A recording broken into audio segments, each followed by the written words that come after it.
What's good, everybody? Welcome to the Pull-Up Show. I'm your host, Mr. BJ Matthews, a.k.a. B Jizzle. Before we get started, follow us on the YouTube page, the Pull-Up Basketball Podcast. Like, share, subscribe. All of our YouTube videos, hit that like button. Y'all come in here. Let's get it popping. All right, so let's get it talking about it, man. First off, playback tonight. If you guys do not know, I'm doing my playback tonight against the Lakers. All my Clipper Nation pull-up. If you guys are not subscribed to my playback, make sure you guys go to my community posts, and y'all can go ahead and hit that link where I announce my announcements when I'm going to do games. Click that link. Join, become a member, free of charge. You get a chance to watch my play-by-play commentary. Very entertaining, very, very insightful. A lot of people enjoy it, so you guys will be definitely not disappointed. So, back to the video. I want to talk about this subject right here with Jayson Tatum, who is the superstar small forward of the Boston Celtics. Yes, I said superstar. He had, I don't think an interview, but a press conference. Somebody asked him a question, and pretty much amongst the lines of, does he feel like he gets appreciated enough? And his quote, and I'm just going by verbatim, pretty much said, honestly, no. I feel like if you take out the resume and my face and my jersey, my name off the resume sheet that I've accomplished, people look at me a lot differently, right? So I'm gonna say it again. He feels like if you take out my face and my name off the sheet of accomplishments I've accomplished, then people will talk about me a lot differently. So, pretty much in a nutshell, highlighting that Jayson Tatum, he doesn't feel like he gets appreciated enough by the masses, whether that be the fans, whether that be the media. He doesn't feel like he gets appreciated enough. Now, I'm going to go down the list a little bit, kind of make this very, very short and sweet for y'all, and I might give my thoughts about it. First off, like I said, Jayson Tatum is a superstar small forward of the Boston Celtics. He's the best player on the team. His accomplishments consist of being a champion, of course, last season, going to 2 NBA finals, going to 5 conference finals, right? Been in the league for 7 seasons. He's accomplished a lot of things with the team, as well as he came into the league really as a winner. First year in his career, gets to the conference finals and faces LeBron James in his prime in 2018, right? He took the Cavs to the brink. They ended up losing that series. The Celtics in 7 games. LeBron James came alive in Game 7, and they ended up winning that series.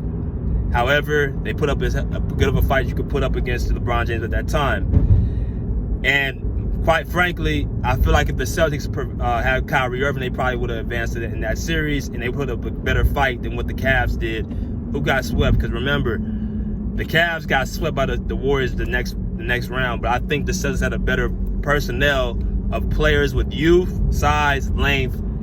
And of course, if Kyrie was healthy, he's kind of the guy that gives, Steph Curry trouble. They would have put up a better fight. But that's what he did his first season. Rookie coming out the woodworks with no Kyrie Irving. He proceeds to continuously get better. He proceeds to get, more deeper into the playoffs, right? 2020, they get to the conference finals. They lose to the Miami Heat in the bubble. 2021, they get to the they don't get to the conference finals. 2022, they get to the conference finals and, beat the Miami Heat. Finally get to the NBA finals. They don't prevail. 2023, back to the conference finals again. They lose to the Miami Heat. And then last year, they get to the conference finals and win it all. They can finally get over the hump after 7 long seasons. So he's consistently been somewhere in the conference finals, NBA finals, 5 of his 7-year career. Now, if you compare that to his peers, he is a 27-year-old player. Jayson Tatum's been in the league for 7 seasons. You compare him to guys like Devin Booker, Donovan Mitchell, De'Aaron Fox. You know what I'm saying? You can even say somewhat, guys are a little bit older than him. Giannis Antetokounmpo, Nikola Jokic, Joel Embiid, players of that ilk. Between their late 20s to their early 30s, that's where Jayson Tatum falls in as far as who you compare him to. That's how I like to look at things. How are you compared to your peers, right? So his team accomplishments, I guess he's talking about simply about who you guys compare him to. He's accomplished more than what, his peers have. But yet and still, he feels that he doesn't feel like he should be, he's not in that top 5 escalage. Like, people don't talk about Tatum as if he's like the best player in the league or top 5 or something like that. They always put him on the outside of it. Individually, 3-time All-NBA first-team player, 3 times in a row, right? You know what I'm saying? Great two-way, very good two-way player. Scoring averages somewhere between 25 and 30 points a game, about 7 to 10 rebounds, 4 to 6 assists per game, right? Shooting anywhere between 46 and 48% from the field within the last 6-7 seasons. 3-point percentage around mid-30s, right? Free throw percentage in the 80s. So he got his good shooting splits, very good skill player. He's a very good playmaker, very good rebounding, gets on the glass, can score all 3 levels. So as far as an individual talent, his size at 6'9", he's kind of the perfect build as a basketball player. Now, me, myself, I looked at Jayson Tatum at one time. I kind of was very, very tough on him. You guys been around me for a couple of seasons. I said Tatum wasn't a superstar, but I thought that he was getting that label on him a little bit too early, right? Which is kind of ironic that he feels the way he feels, because I felt he was getting a little bit too much credit. This is about two seasons ago. But since then, he's done beating guys like, you know, everybody in the Eastern Conference. Jayson Tatum, right? Jimmy Butler, right? Joel Embiid, right? Kevin Durant, Kyrie Irving. Pretty much everybody in the Eastern Conference he's taken down, right? So I decided to change my tone to now he's a superstar and not so much of an all-star, because like I said before, to be a superstar, you gotta be a few things. You gotta be box office, right? Which Jayson Tatum is box office. People come to watch him play. You gotta be a guy who's won a season MVP, right? Or a finals MVP, or a conference finals MVP, which Jayson Tatum has been a conference finals MVP, so we gotta give him that. He also has to be having multiple seasons that he's been very, very successful. When you talk about 5 out of 7 years going to the conference finals and going to 2 NBA finals, that's pretty damn successful, right? So those are the 3 things that you got to look at. I put as a superstar. I think superstar gets thrown around a little bit too much, right? Like a frisbee. There's only about 6 to 7 superstars in the NBA. And Jayson Tatum is now one of them after what he did last year, winning a championship. That's another requirement. You have to be an NBA champion. So my thoughts on it, I was listening to Gil's Arena podcast, a few days ago, and they were talking about this very subject. There's this aura going around that Jayson Tatum is somehow just a player that's just, I don't know if it's because he's light-skinned or whatever, but actually I do know he's because he's light-skinned. He's presumed as he's soft, right? He's not a hard enough player. He's not really a guy that really gets it out of the mud. He's not a guy that really, he plays too cute, plays too pretty, this yada yada yada. And I feel like that's kind of like messed up his placement as far as how, where they rank him at. So when you look at his game, he has the entire package, right? He's skilled, he's athletic, he can play both ways of the ball. He has the perfect size, everything. So you would think he should be ranked without question as one of the top 5 players in the NBA. But instead, you got guys like Nikola Jokic and Jayson Tatum, right? Luka, which I don't understand that one, who just, whatever reason, the media choose to rank over this guy. Hell, even SGA. And that's why I felt disrespectful, because now I'm looking at, okay, this guy, Tatum, has accomplished more than pretty much all those guys outside of probably Giannis and Jokic. That's it. Individually at least. But as far as team accomplishments and what his game and how he plays the game of basketball, he really should be top 3. There's only 2 players you could say who could probably done more than him, and that's Nikola Jokic and Jayson Tatum. These guys been in the league for about 10 years. This guy, it's only this 7th season. Jayson Tatum can retire today and already be a first ballot Hall of Famer. Right now, he can be a first ballot Hall of Famer right now if he retired. He has the accomplishments.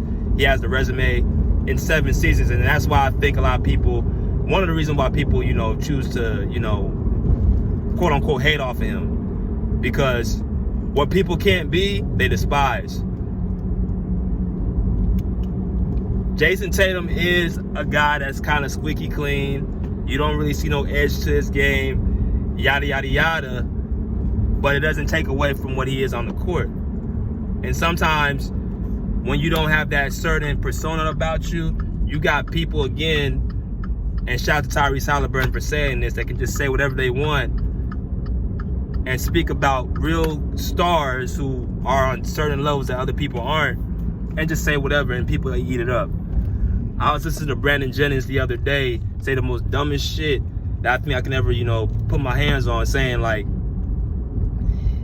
he thinks that Tatum is soft because he let Jaylen Brown win the Finals MVP, which I don't see how that's. Like I said, these takes from these people on the screen just be messing up everybody's head.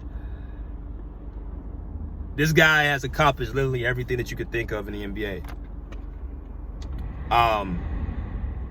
So he doesn't get enough credit. When you start saying he's outside the top 5, and you got guys who ain't done nothing compared to what he has done, that means you're pretty much telling me like there's something else that has nothing to do with basketball, how you rank this guy.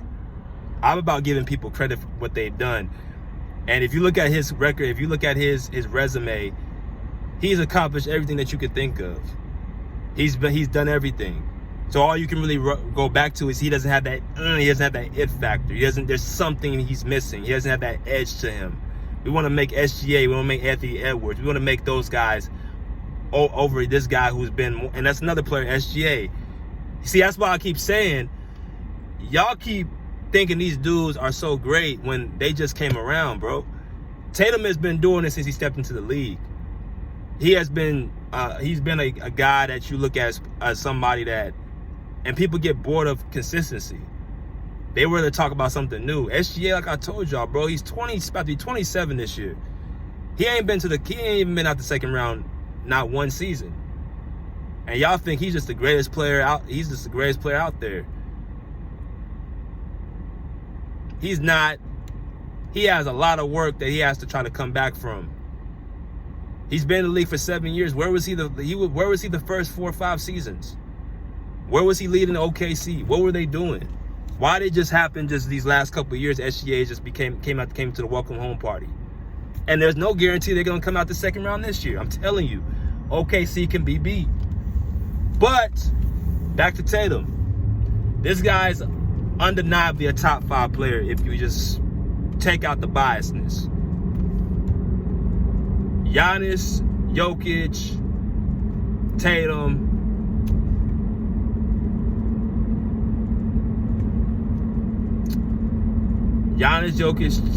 Tatum, Kawhi when he's playing, when he's healthy, I would take. There's only 5 players I'll take. Kawhi, and I would put SGA right now in top 5. Right? I know people's gonna be like, well, "Where's Luka at?" Luka, man, I'm telling you, I would take SGA over Luka Doncic today. I would take SGA based off of the finals I seen last year in the Western Conference. I'm like, SGA has a better overall game than Luka Doncic does, right? But if you want to put Luka over SGA, that's fine too, because he's a 5-time All-NBA first-team player. He has been more accomplished than SGA, even as recently. But I'm talking about who's the better player, who I'd rather have on my team. And tangibles leader, I'm taking SGA. And Luka's another one. He's 26 right now. He's saying Tatum has accomplished more than him. So these guys that y'all trying to big up over Tatum, man, trust me, I used to be hard on Jayson Tatum myself, but I'm about giving people their credit. Tatum has deserved everything that he has right now. And actually a little bit more. But that's everything else. That's all I want to say, man. Y'all pull up to me tonight on Playback TV. Pull up, chat, pull it out. Peace out here like swimwear.